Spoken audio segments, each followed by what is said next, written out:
And I want to go into God's Word tonight. This whole last week, more than a week, I've been so excited to be back in Genesis. I love Genesis, especially as you finish off the year and you're like in Zephaniah and Malachi and these harder books to read. Genesis is so full of such wonderful stories, and I've been getting an overflow of messages. Just so many things the Lord is showing me that I have not seen before. So I'm grateful to the Lord for doing so and teaching me and revealing to me His truths. And I was studying this last week and reading through the life of Hagar, and not Sammy Hagar. That's the only other Hagar I know. I did some research online and I saw Sammy Hagar and I realized he had the same name. But this is Hagar, who is the one that bore children to Abraham by request of Sarah. And I want to talk about her life because we don't frequently focus on her life. We frequently focus on Abraham's life, and we look at Sarah's life, and then we go straight to Isaac, and then we go to Jacob and on down the line. But Hagar played a pivotal role in the life of Abraham and all of us. And I believe that her story is clearly written in the Bible for us to be able to learn something. And of course, there are many different interpretations of how we would look at her life. But I want to share with you what the Lord showed me, because it occurred to me as I was reading over the story of her life this past week that, wow, she went through a lot of things that she was not responsible for. A lot was put upon her. And then because things were not exactly perfect, she was punished for that. And it started reminding me of some situations in life we get into where we do our very best and we seem to be subject to outside forces that change things, and we lose control. So it can be quite frustrating. But so the title of this message is Hagar, When Life is Not What You Want, because this is exactly what her life was. Her life was not the life that she chose. And, often we who are more powerful, of course, in places like this nation and other nations, our will is strong. We have the finances and the ability and the education, the wherewithal to make certain choices. But sometimes we lose sight of the fact that a lot of people are born into environments that they cannot change. I mean, I spent 6 years in India, and I met people in villages that through those years, I spoke to them. Also in Mexico when I was there, these people were in villages living in an environment, and I used to always reflect on the fact that the only difference between them and me is where you were born, what culture you were born into. So that environment in which they were born dictated so many things to them and put so many limitations on them. And it's not that they cannot achieve or become something, because we all can become whatever we decide. Even the people that are relegated to a very difficult position culturally, or maybe born in an impoverished nation, I know many of them that have made it to the heights and have been very successful because they learned some skills from different sources. But frequently I see this happen in the Lord. And I've often spoken about the fact that when we've done works in slums, very poor areas, that after we bring the gospel to them, although they've been born in a very difficult set of circumstances, they're able to learn some principles that change that and give them the ability to escape those circumstances. And so God is in control, ultimately, I believe, of all things. We make choices, but even in our choices, there are times I think He circumvents us. He is ultimately the one behind the scenes, balancing everything out according to His purpose. One thing I know about God is God will carry out His purposes. And there's nothing that can stop Him from doing what He is going to do. Whether you are a part of that purpose, if you're an opponent to that purpose, or you in fact are submitted to that purpose. And that's why it's so important that we want to make sure that we are submitted to the purposes of God, the plans of God for our life. And Hagar is one that finds herself in a difficult position concerning the purposes of God. And part of it is because not all of the purposes by which she lived were written by God. In fact, man manipulated this poor woman, which is another circumstance that we often find ourselves in. How many of you have been in a place where you knew some humans or human was manipulating you, and there wasn't thing one you could do about it, and it was frustrating, maybe on a job, maybe through school, maybe bullying on a playground. Some of our distant memories from the times we were very young, we lived under the tyranny of personalities and people. And so I thought of all this when I looked at Hagar, and I want us to go into, we're going to see 7 things life does to you. And I'm going to blame everything on life because it just is. I like what Jesus said when they were trying to figure out why things happen. For instance, why was this man born blind? They asked this question, and they wanted a reason. Was it because he sinned? Must be because he sinned. Or maybe it was his parents. Somebody did something that caused this to happen. And it was common amongst the Jews to believe cause and effect and curse as a result of a non-compliance with law, all of these things. And so they wanted to know. But Jesus didn't give them a straight answer. He always gave these strange answers to things he did not want to answer completely and directly. And he told them, do you think that the people upon whom the Tower of Siloam fell and killed, because there were many people that day in a crowd. This happened during the day of Jesus. And a tower made of stones ruptured and fell. And when it fell, straight under it, whoever happened to, by the unlucky place that they were in that moment, whoever was under that were crushed to death. And there were 18 of them. And so imagine if you had hundreds of people and wow, maybe you've seen YouTube videos, where these guys are in the wrong place at the wrong time and like tires flying off of highways and landing like exactly on someone. And you wonder, don't you often wonder, man, what did that guy do to deserve that? Or what did that person do to deserve that? And I do like videos and I like YouTube. I do like the karma videos where they talk about the things that happen to people as a result of things. Instant karma. Instant karma is fascinating. I mean, we do, as Christians, we believe in reciprocity, that you sow and you reap. And, of course, you sow certain seeds, you're going to get a harvest of the same, but multiplied. And we see that in those videos. But sometimes there is no explanation. Do you think that they were any more wicked, these guys upon whom that fell? Do you think all of the people who died in the World Trade Center when those airplanes crashed into it, that those people, they died because they deserved to die because they were wicked, and that's why they were in that building? No, it's just, how could you know? It just happens. Sometimes people die for no good reason or problems happen. But the bottom line is we have to trust God no matter what, and know that he ultimately is in control. So these are the 7 things we're going to see, and then we're going to also learn about this story, and perhaps you'll see some things you've never seen before. Number 1, life creates situations for you beyond your control. Genesis 16:1. Now Sarai, Abram's wife, had borne him no children, but she had an Egyptian slave named Hagar. So she said to Abraham, "The Lord has kept me from having children. Go sleep with my slave. Perhaps I can build a family through her." Abraham agreed to what Sarai said. So after Abram had been living in Canaan 10 years, Sarai, his wife, took her Egyptian slave Hagar and gave her to her husband to be his wife. Now, I want us to start here. We start with the fact that Hagar is a woman with no real control over her present set of circumstances, the situation in life. Whatever her history is or was, whatever the etymology of her becoming a slave, I don't know. Nobody really knows the history of Hagar. How did she end up? But we do know that there was such thing as slavery.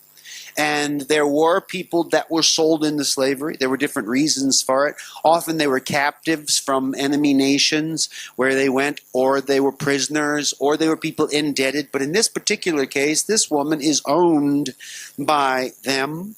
And you say, well, thank God we don't have slavery today and that this doesn't exist. Well, some very unique places on the earth. It still does exist, but we can also look at it as analogous to situations we get into. Sometimes we are in a circumstance where we are virtual slaves to some pattern, something, and whatever it is that brought her here, we just know that she's there, and she's not calling the shots. She is not deciding about her life. Life is living her. And that's a horrible place to be.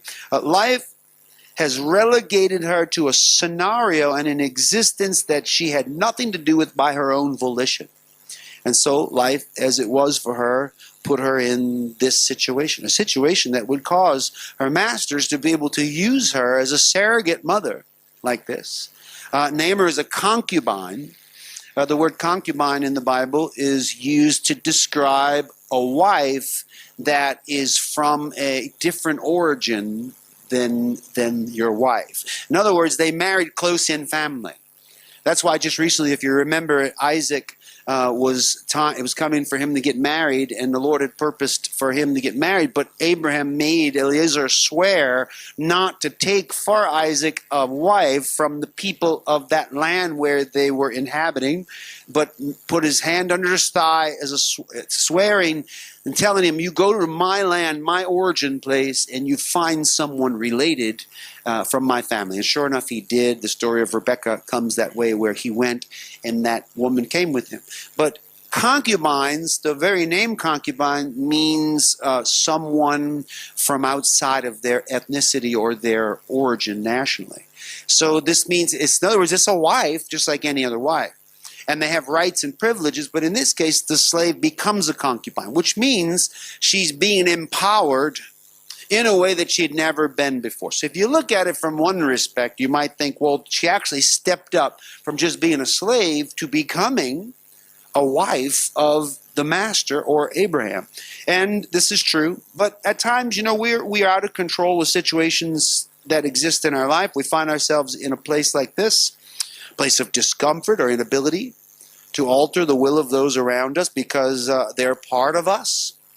Maybe in family circumstances. I know a lot of people that are trapped in families. I mean, that's how they feel anyway. Because of relationships with people in the family, they are bound by certain things.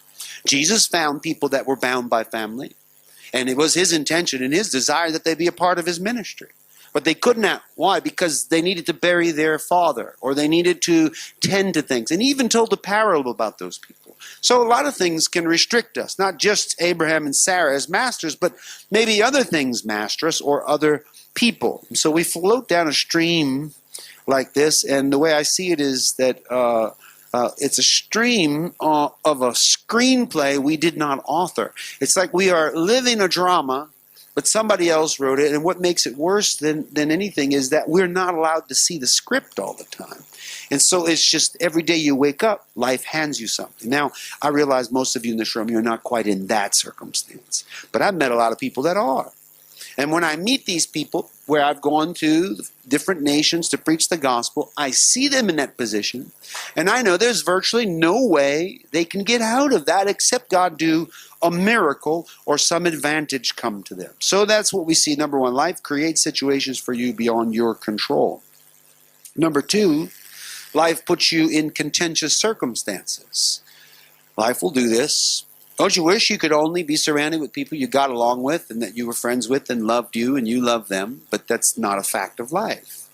You always find yourself with people with whom you have contention for different reasons. But here we see that Abraham slept with Hagar and she conceived.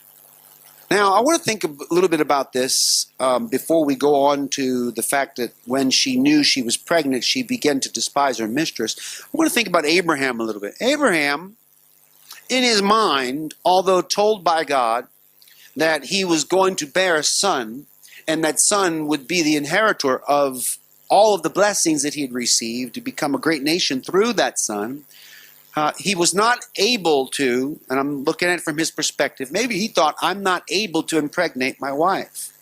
And so he had to think that partly the problem lied with him. Not so much that his wife was barren. What if he was infertile? And I know that occurred to him over almost 100 years, that he is with his wife for 50, 60 years of marriage, and they are not making children. Now, Sarah's womb was closed. They always notice the Bible always blames it on the woman. But what if the man was infertile? Because it happens. There is such thing as infertility. So I think when Abraham actually was unable to impregnate Hagar, this was a validating, vindicating moment for his manhood. He's thinking, hey, I'm not broken. I can have a child. So now we start to get a better picture of why Hagar would feel the way she felt.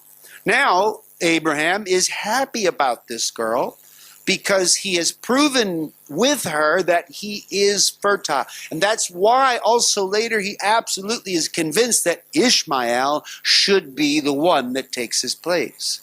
And God doesn't allow it, but he thought that way. God chose to do it through Sarah because God makes those choices.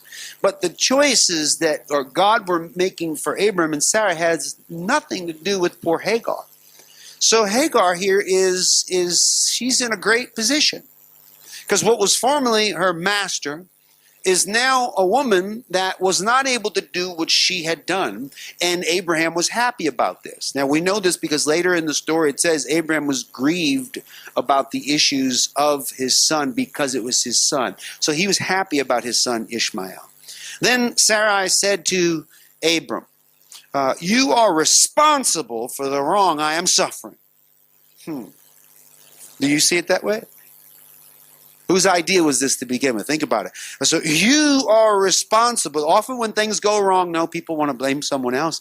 You are responsible for the wrong. So I put my slave in your arms, and now that she knows she is pregnant, she despises me. May the Lord judge between you and me. Now, poor Hagar, she did exactly what she was told to do, what she was commanded to do. Without her own will, she played her role as written by the people in control. She found a sense of power by this freedom, or more of an encrypted kind of freedom in the reality of her superiority to Sarah, and it must have shown up on her face. And this despising, I don't think that she was flippant and went straight to Sarah and said, you can't have a baby, I have a baby. But the attitude was there, and Sarah could detect it, maybe in the eyes, the way she looked at her, or maybe the attentions and focus of her husband suddenly now are shifted. Whatever the case, it was an advantage that she discovered that made her feel empowered. But Abraham learned to love and respect her because of this. And it makes sense why she would despise her mistress. But the fact is, God still had a plan. The plan of God, and this also makes me think, the plan of God is much bigger than all of these people. And God is going to accomplish that plan. Hagar is just a small part of it. Abraham and Sarah are part of it. But God has a plan, and that plan is for Abraham to have children. But humans often will take steps to try to make things happen. And that's exactly what Sarai did with Hagar. So she's trying to make this happen, but it didn't work. And as a result now later that she is suffering from being despised, she blames it on her husband for the nightmare that she made for herself. Really, she created this scenario. And a child was all that Abraham wanted. That's really what he was desperate to get all those years. In fact, the promises of God given to Abraham were given 5 times before, or 6 times before Sarah was ever pregnant. At the point of Hagar, it was 5 times the promise came, I will make a great nation out of you. So he knew that, but he was trying to figure out how that would be. One thing I found out about us is that human desperation cannot, and usually does not, if it's coupled with rash acts, it does not fulfill the purposes of God. Sometimes we just need to be patient. Of course, patience like this was many, many years. But now there's this circumstance, and we go back to poor Hagar in the middle of all this. May the Lord judge between you and me, Sarah said. So after all that had happened, Sarah is seeking the justice she believes that she deserves. She thinks she's been wronged in this situation, so she's looking for it. And if she was being despised by someone who was formerly, or still presently, her subservient, then I would understand. So she gives the matter over to God, and she's asking that God judge the situation and circumstance. Let the Lord judge between me. In other words, God, come and you deal with this situation. And that's not a bad thing to do. Because when she said this part, that may the Lord judge and do this, it actually is a prayer saying, Lord, let your will be done. You may let the Lord judge. It's like, Abraham, you don't decide. I'm not going to decide. Hagar's not going to decide. God, let you be the judge of this whole situation. And I think that's a good place to be and a safe step that we should take to ask God or invite him into this. Because that's what happens when life puts you in these contentious circumstances. You're in trouble. You can't make heads or tails of things. And really, when we make choices rashly on our own, to try to make something happen, we often will dig a pit that we fall into. We dig our own pit and we fall in it. We get stuck in it. And God does not want you to live really by your wits. I know we want to live by our wits, but he really wants you to live by his will. And if we are seeking our intelligence or our plans or our schemes, it says that only the counsel of the Lord will endure. And that's what's successful. So we must seek, we must wait, even when we become frustrated and don't see the answers that we're looking for. Just wait on God and live out your life in hopes and faith, admonishing or at least speaking to him on a daily basis. Anyone who believes it's easy to do this is really a novice in the faith. It's not easy. New Christians live in this honeymoon of happiness where everything's perfect, but God starts to do an internal work, and he uses life to do this, so life becomes its own. Number 3, life unfairly mistreats you. Now, Genesis 16:6, it goes on to say, your slave is in your hands, Abram said. Do with her whatever you think best. And this is right after she said, may the Lord judge between me and you. And he says, hey, Sarah, this was your slave from the beginning. So I give her back to you. Do whatever you think best. Now, Sarai mistreated Hagar. This means there was a time where she did not have access to Hagar. You understand? So now if she can mistreat her, she has access to her to do so. So that means when Abram had taken Hagar, she was separated into a different circumstance or even a different place with him. But now the horrible thing is happening that she's put back into the environment with Sarai, who's now mad at her for being despised and begins to mistreat her. So she fled from her. She ran away, as would most people. So, and really what right did Sarah have to mistreat Hagar? And the word actually means to browbeat and belittle someone, to intimidate someone, that word for mistreatment. Sarah was angry at the fact that Hagar was able to do something that she could not do, and it was really her idea, put her up to it, but once she was successful, now she's angry, and Sarah used her as a pawn to try to accomplish something for her life, but it didn't work. She ended up despised, and there's going to be moments in our life, no matter how important we think we are, that we find ourselves in similar patterns of mistreatment. And it's just not fair. But be very careful with those words, fair and not fair. A lot of people talk about they want fair. You hear children get in arguments, and one argument from the brother to the other brother will be what? Oh, it's not fair. It's not fair. It's not fair. We often talk about God, and we think of things that aren't fair. But be very careful, because what you don't want from God is what's fair. Don't ask for what's fair, because what's fair is our destruction. What's fair is that we go to the lake of fire. That's what's fair. In fact, He did the most unfair thing possible by taking His only begotten Son, Jesus, and punishing Him for crimes He didn't commit, and murdering Him on a cross, or allowing Him to be murdered on a cross as our sacrifice. That's totally unfair. So in light of what He did that was not fair, be careful about saying, hey, I want what's fair. You don't want what's fair. You want what's totally unfair, because that's called grace. Unmerited favor. If I give you unmerited favor, you don't deserve it. And there's other people in the room believe themselves more worthy of the gestures of kindness that I give you. And I bless you, and I give you gifts and presents. And people see that and they become jealous. They would say, it's not fair. Because grace is not fair. It's unfair. And I thank God that He is so unfair to me. And I invite him every day to continue being unfair. I don't want you to be fair. I want you to be gracious. I want you to help me.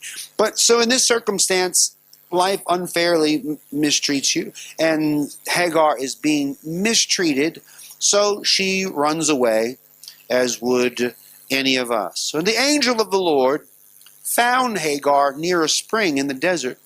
It was the spring that is beside the road to shore. And he said, Hagar, slave of Sarai. First of all, I want you to know that God sees her in her position. He calls her slave of Sarai. So the Lord, through this angel, is addressing her as the slave of Sarai. Where have you come from and where are you going? I'm running away from my mistress Sarai, she answered. Well, this is understandable, but in these moments, in these difficult times, we may want to run from it, but I will warn you about running from persecution or running from difficulties in life. If you run from circumstances in life that are against you, you will be running for the rest of your life. It's better to make a stand and deal with it and invite the Lord. Otherwise, you will always be running and running and running. And the problem with running away from your problems is those problems will find you wherever you go. And I find that with all the processes of God in our life, the way he develops us, there's tests we must pass, especially in relationships. And so if you just run away from even a relationship that is broken or is soured, it does not mean that you have been successful, because whatever the issue was that was being worked out of your life, if you abandon the process here, it will show up somewhere else. In fact, if you've noticed a pattern in your life that the same thing keeps happening again and again everywhere you go and with everyone with whom you relate, it may be that the issue is not yet changed in you. And that's where you need to pay close attention to when life mistreats you, when difficulties come. So, we need to make sure that we're submitted to God's purposes. It's not easy. And the thing here is that in these moments, life is cruel. Life, defined as human thinking and logic, are what create the outcome of our life for us in this world. In other words, all the things that you live through are what people decide. By the way, the biblical patriarchs were not exempt from that. Every single one of them found themselves in positions that were uncomfortable and difficult because people made choices. And that's what's so hard. So the sad part is that no human is even close to God in his nature and love. So we cannot expect life to treat us fairly because people are in charge of life. God ultimately is in control in the big picture. But we are in an amalgam of humans, and we are all corrupt, and we all mistreat each other. And as a result, this world and the life we live can become a living hell at times. And we know that to be true. What happens next then? Well, that depends upon our understanding of what God is and who God is in our life. How do you relate to God? And a lot of people who never have circumstances change in their life, they simply are not inviting God honestly and sincerely into that situation to change them. If you spend all your time trying to change the people around you, the issue may be that you need changing. And the difficulties that arise are often as a result. Number 4, we see life is used by God to mold you. And this is a principle we cannot escape. Then the angel of the Lord told her, "Go back to your mistress and submit to her." Well, that's the last thing that she wanted to hear at this point. She's thinking, the angel has come to rescue me. And God found her out there running away and said, "Where are you going, slave of Sarai?" And, "Well, I'm running away because I was mistreated." "Okay, well, I'm here to do something with you." And I think she might have been thinking, and whoa, awesome. I'm going to be vindicated. I'll be set free. But no, actually just the opposite. And this is what I'm talking about, those circumstances that we run away from. God's going to make you go back until it's dealt with, till the thing changes. Now, believe me, I'll fast forward and cut to the chase of the fact that Hagar becomes great and amazing, a mother of nations. I mean, just powerful woman. You don't hear a lot about it, but you hear about Ishmael and the 12 clans and all the people come out from him. They were wild people, and they were against the people around them. But think about what was in their psychological DNA. What if Hagar, who went through this circumstance, was your grandmother? And now you are a descendant of her, and your whole life you lived, you hear the story of Hagar and how she was finally separated by God, which has not happened yet. But before God can rightly separate you and exalt you, you must first, see, every resurrection is preceded by a crucifixion and death. So she has to go through a form of death in order to live. So her circumstance was wrong. She's mistreated. She's running away from it. And the angel doesn't come to pull her out of that problem, doesn't come to deliver her, but in fact to throw her back into the fire. And you think, well, that's why? That's so wrong. It's so cruel. No, it's because this principle cannot be circumvented. Not by anybody in the Bible. Not by Jesus. He tried, if it's possible, let this cup pass from me. Nevertheless, let your will be done.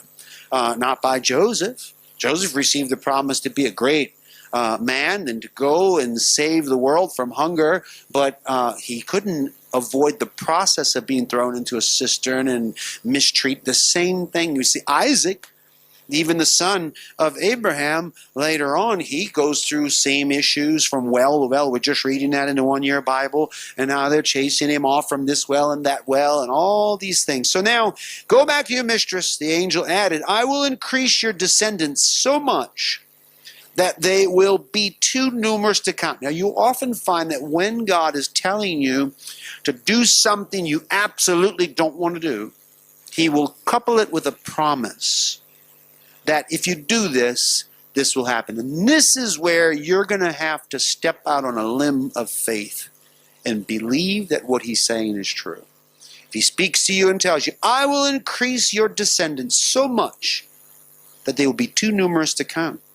The angel of the Lord also said to her, you are now pregnant, and you will give birth to a son, and you shall name him Ishmael, for the Lord has heard of your misery.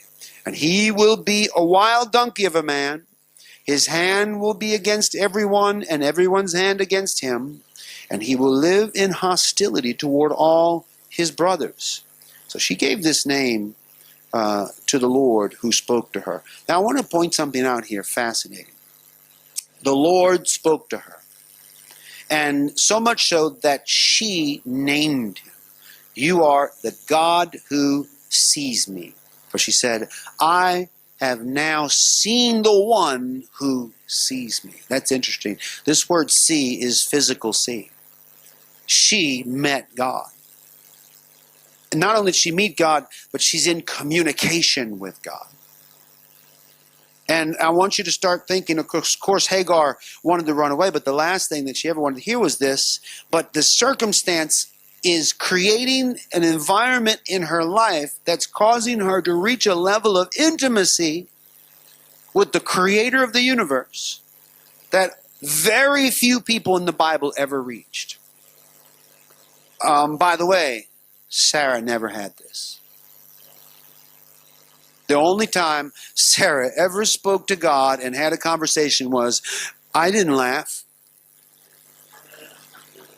That's her only communication with God. And of course, God said, no, you did laugh. So her only communication directly with God was a lie. But here, this poor woman, relegated to this position, mistreated like this, and being told to go back and submit to further mistreatment, she is now on a one-on-one basis. She's naming God a special name. And she gave that name to him. I have now seen the one who sees me. And this is why the well was called Bir Lahairoi. And it is still there between Kadesh and Bered. So Hagar, of course, she went back. She bore Abram a son. And you think, well, how long was she pregnant? We don't know exactly. We just know that she had already been impregnated. And that baby was in her womb, and months had gone by enough that she was showing, and that made Sarai angry. And so she said, well, you take her. She's your surrogate. You do what you want. She mistreated her. She run away. But she goes back, bore Abram a son. She submitted to this process, and Abram gave the name Ishmael to the son she had born. Abram was 86 years old when Hagar bore him Ishmael. The child grew and was weaned, and on the day Isaac was weaned, Abraham held a great feast. Now we're going forward to this time that Hagar has had Ishmael. Ishmael is growing, and now Sarah becomes pregnant and also has a child, and that child was grown and weaned, and Abraham held a great feast for Isaac. And the Bible kind of skips around in the story, but we're going to keep focusing on Hagar, because this is a God-given promise that she's received, but she could not get it unless she submitted. And that's my point. If you don't submit to the process, the promise will not come true to you. And that's why a lot of people never are fulfilling the purpose of God or never receive the promises of God, because they're not willing to go through such things. God wants to bless us, but we find that according to the common biblical perspective of those whom he blessed, the road to said blessings is always a path of hardship and suffering. And this is because God uses life to mold us and shape us according to his plan and purpose for our life. Number 5, life is ultimately controlled by God. Now, as life is doing these things to you, the good news is life itself is really under God's control. We don't always realize that. We may not appreciate that fact, but I promise you it is. He has control over it. Now, Sarah saw that the son whom Hagar, the Egyptian, had born to Abraham was mocking. And she said to Abraham, "Get rid of that slave woman and her son, for that woman's son will never share in the inheritance with my son Isaac." And the matter distressed Abraham greatly because it concerned his son. Now, here, it concerned his son because it concerned Isaac? No, because it concerned his son Ishmael. He would not be distressed if his concern was for Isaac. He had concern for Isaac, of course, but the distress is a balance. Now, you can go either way with this. You can decide, well, he was distressed really because Isaac was being ridiculed, and maybe he was in danger by Ishmael. But I tend to believe, in light of the fact that we're focusing on Hagar and what she's gone through and God's plans, and the whole thing is about God's plan for Ishmael and for Hagar, and really Hagar is the catalyst in the channel through which all these blessings will come and for that nation to be born. But it greatly distressed him because it was concerning his son. And God said to him, "Do not be so distressed about the boy and your slave woman. Listen to whatever Sarah tells you, because it is through Isaac that your offspring will be reckoned." Now he's telling, now sometimes, I'm sure Abraham was having trouble with what Sarah wanted at this point, because of all of his feelings and all that he's gone through, and the fact that Ishmael now was someone that was his child, but situations have changed, and now he feels sorry for Ishmael, he feels sorry for Hagar, but God says, don't worry about it. Sometimes we have to make choices and decisions in life that we feel rotten about. Sometimes we have to take steps that we don't want to take and that we would rather not take, because ultimately God will tell you to do it.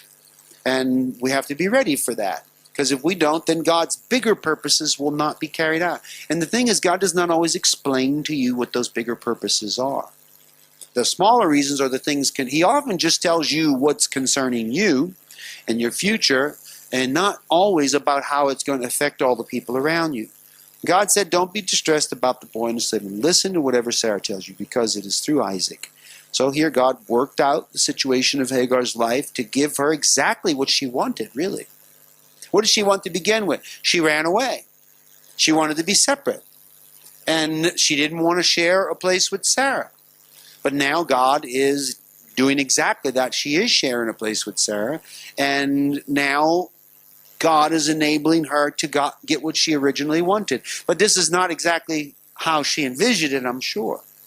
She had a different idea. Run away and just start a life and bring her pregnant child or the child that was in her womb and do something. But no, God had a plan because he needed the blessing to be proper.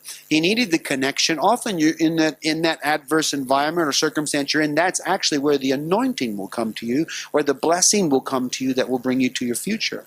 And then during that, I know a lot of people have been in churches and in ministries where they were miserable, but God put them. I know for a fact, I served for years in one of the most religious environments. I often talk about it. They were very religious and very restricted, and a lot of laws and rules, and I was often miserable, and everybody was just bitter like this. I was mistreated by a lot of people. I was all these issues that went through. I actually went through a ministry capacity, but I knew not, and I even had the thought I could just leave and go somewhere else, but God says, no, you stay there. And with hindsight, I'm so glad I did, because I know all of the things I learned from that process and all the blessings that came, including relationships that came that are very valuable and still carry me to this day. So life is controlled by God. Let him take care of it. Let him live for you. And then when the time comes, circumstances themselves will push you where you need to be. Once again, Hagar still has no choice here. This is them deciding for her. Sarah first wants her. Sarah wants her to do this, that, the other. Then Sarah is angry at her. And then Sarah this, Sarah the other. But now Sarah wants to get rid of her entirely because she's afraid of the conflict that comes. And gosh, poor Hagar. And it gets worse, by the way. When God takes control of our lives, he works it out in ways that we could never have imagined. So we have to learn to trust no matter what happens in the process. Number 6. Life will bring you to seemingly insurmountable obstacles. In other words, if it was bad enough, it's getting worse, and you will find that. But there's that old expression, it's always darkest before the dawn. And this worst moment happens. I will make the son, and this is God's speaking, I will make the son of the slave into a nation also, he tells Abraham, because he is your offspring. And this is reasoning concerning Abraham's distress about doing this. He's assuring Abraham, don't worry about it. I'm in control, and I'm going to take care of it. So, early the next morning, Abraham took some food and a skin of water and gave them to Hagar. He set them on her shoulders and then sent her off with the boy. She went on her way and wandered in the desert of Beersheba. When the water in the skin was gone, she put the boy under one of the bushes. Then she went off and sat down about a bow shot away, for she thought, I cannot watch the boy die. And as she sat there, she began to sob. So here she's at, this is the worst place. She's wandered in the wilderness. She's just given water, sent out, ejected. They live in desert regions, and so she has no other place to go. She has to be careful. She goes to the wrong people, they will take her, as far worse will happen to her. So she's trying to find some safe, secure place to be, and she ends up lost, I imagine. She doesn't have water, and they're going to die of thirst. So she can't watch it. She can't see her own born child die like this. So she lays him down and she goes a distance away, a bow shot. It's pretty far if you've ever shot bow and arrow. That's really far. I mean, I can shoot easily, like 100 meters would be easy, 200, 300 meters you can shoot an arrow. So it's long enough to where if he did whimper or cry or gasp, she won't have to hear it, but she's heartbroken about this. So God promises Abraham that he's going to bless Hagar and bless Ishmael, but this is a hard time for Abraham as well. Hagar does not have the details clearly explained. They just put water bottles and send her out, and she goes out. But the good news is number 7. Life will be made into what God intends no matter what man does. God heard the boy crying. That's interesting. God heard the boy crying. And the angel of God called to Hagar from heaven and said to her, what is the matter, Hagar? Do not be afraid. God has heard the boy crying as he lies there. Lift the boy up and take him by the hand, for I will make him into a great nation." Then God opened her eyes, and she saw a well of water. So she went and filled the skin with water and gave the boy a drink. God was with the boy as he grew up. He lived in the desert and became an archer. While he was living in the desert of Paran, his mother got a wife for him from Egypt. And that's where it all began.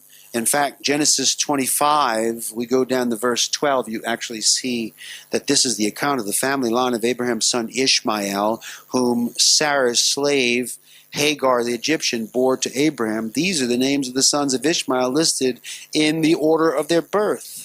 And they give all the names. Nebaioth, the firstborn of Ishmael, Kedar, Abdil, Mibsam, Mishma, Duma, Masa, Hadar, Tamar, Jetur, Nephish, and Kedema. These were the sons of Ishmael, and these are the names of the 12 tribal rulers according to their settlements and camps. Ishmael lived 137 years. He breathed his last and died, and he was gathered to his people. His descendants settled in the area from Havilah to Shur, near the eastern border of Egypt, as you go toward Asher. They lived in hostility toward all the tribes related to them, meaning they lived in hostility toward the descendants of God's people. And God protected them the whole while. In other words, they were allowed to do this because they were a different segment or a different group of people. And of course, a lot of theologians will look at this and say, these are the fathers of the nations that to this day are persecuting the Jews and blah, blah, blah. Well, I don't know about all that. I'm not really going into that. I'm just saying that God blessed Hagar.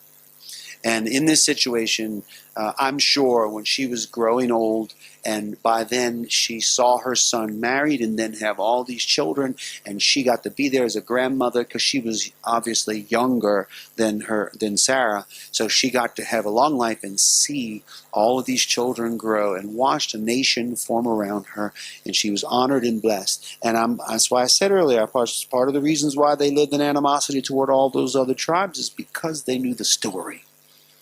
And they stood and defended and protected her, which means that God surrounded her with these people. So an entire independent and powerful nation came through Hagar. And God made this happen no matter what the people decided. See, all these decisions surrounding her, but ultimately God did what God wanted to do for her and for Ishmael. Even if they were a product of a mistake. I have seen products of mistakes bear great fruit. I've seen accidental things become wonderful. And that means that my plan had nothing to do with it. That God had a bigger plan. What if I would conjecture with you and say perhaps God actually authors failure sometimes or mistakes so that ultimately he can get his purpose? Would you feel bad if you found out God manipulated you like that and actually made you do something stupid because ultimately he had something he needed to do? It's a good question, isn't it? Would you feel, well, God, how dare you use me like that? Well, no way can the pot call the potter anything. You're made by him. He can do whatever he wants. And I have done things and made mistakes that I know later produced God's purposes. Now you might say, well, that's Romans 8:28. All things work together for the good of those that love God and are called according to his purposes. Whatever. I just know that Hagar went through hell and back and was blessed by God. So if life does these things to you, if you go through this process, understand that God will take care of it. These are the 7 things that we saw. Hagar, when life is not what you want, life creates situations for you beyond your control. Number 2, life puts you in contentious circumstances. How many of you have been or currently are in a contentious circumstance? Yeah, it's kind of hard to avoid. If you live on planet Earth, that applies to you. Life unfairly mistreats you. How many of you could say that that's happened to you? Yeah, of course. Yeah, unfair. Be careful with that word, remember. Life is used by God to mold you. That's true. Absolutely true. Whatever difficulties you go through, trials, it's just causing you to become better. Whatever doesn't kill you makes you grow. So life is ultimately controlled by God. Now that is a declaration that you have to stretch your faith to believe, because there's times it's very, very much challenged. And you think God is absolutely out of control. No, there might be men in charge, but God's in control. And there's a difference between being in charge and being in control. The same thing about God's presence and what He does. I can be in charge of the church service. I can be in charge of the worship session, but I'm not in control ultimately, because I can't make God dance for me. He either will show up or He won't show up. And I don't have a formula to make Him show up. So I leave the control to Him, which means He often changes songs, changes things around, and does what He wants to. I practice and get there ready because I'm not in control. I'm in charge. So they are with people. And because they are people, what they do, the decisions they make are not always going to be popular choices to you. In fact, they may be horrible things. But trust, just trust, that ultimately it's controlled by God. Number 6, life will bring you to seemingly insurmountable obstacles. Yep. You'll find yourself in the desert dying with no hope. And remember that the water that she saw, there's 2 ways you can look at that. That it was already there and she didn't notice it, or that God instantly created it. I think it was already there. But when we are in despair, and we're sobbing, and we're so self-focused or self-pity, self-worry, woe is me, it's not fair. When you're in that mentality, often the way out and the blessings are right around you, but you simply don't see them. But God will show you, and He will come to you. And this level of intimacy we see between Hagar and God is amazing. Because number 7, life will be made into what God intends, no matter what man does. Amen? Amen. How many of you learned something about Hagar?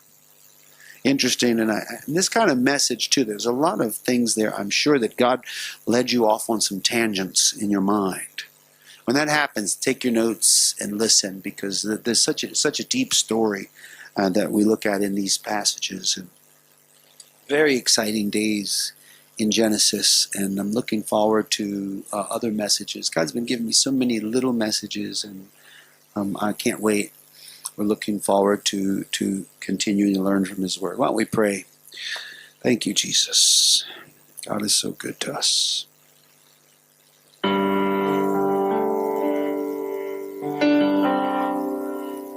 Jesus, we're grateful for your Word. Thank you for everything that you teach us. Thank you for being with us no matter what. No matter what, you stayed with Hagar through every circumstance, through every difficult moment, through every trial. Everything she went through, you were there. And if it hadn't been for the difficulty, if it hadn't been for the mistreatment, you would have never related to her on the level that you did. And if it's what it takes, Lord, for you to become intimate with us, and this is what happens. A lot of people ask to become intimate with you, and they want to know you, but they'll find that this, we just studied, is usually how it happens. We get into a rough place, a difficult place where we need you, we become desperate. And that's when you move, and you come and you speak to us. Even after that, when she was in the desert, drowning, or dying without water, not drowning, dying without water, dying of thirst, crying, you met her again. And I know that the closest I've ever been to you, and the most I've ever felt your presence, is when I've been in the most pain in my life. It just seemed to go together. And Lord, nobody wants pain in their life. Nobody wants to go through trials, but we know that we can meet you through it. And life has a way. Life has a way of dealing with us. Life has a way. And if it were not something you controlled, it would be very frightening to think that. But I know and believe that you are in control of life. And ultimately, you're going to do what you want to do. Hagar had to trust you. Hagar had to believe. And you met with her. She cried out to you. You met with her and you answered her. So, Lord, it will be with us whenever we find ourselves in adverse circumstances, whenever life is doing these things to us, we know that we can come to you and that you'll be there for us, Lord. Thank you for it, Jesus. Jesus, you're wonderful. We're grateful. I want us to sing one song together.